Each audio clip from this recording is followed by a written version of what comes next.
Kelding, dada olib keldingizmi deb chiqdi. Esidan chiqib qoldi. Ha, bo'pti, yo'q, shart qayting orqaga. Borib erikmasdan olib keling. Modomiki bolangizni tarbiyasini buzishni xohlamaydigan bo'lsangiz. Bolangizni tarbiyasini buzishni xohlamasangiz, va'dangizni ustida turing. Avval va'da bermang agar qilmaydigan bo'lsangiz.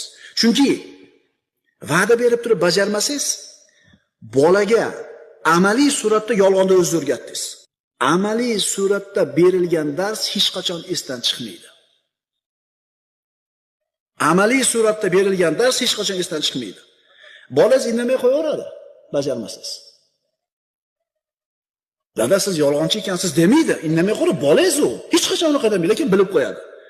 Ha, deydi, dadam yolg'onchi deydi. Ichida.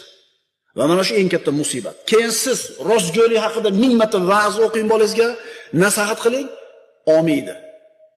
Chunki aytdik, amaliy suratda berilgan dars hech qachon esdan chiqmaydi.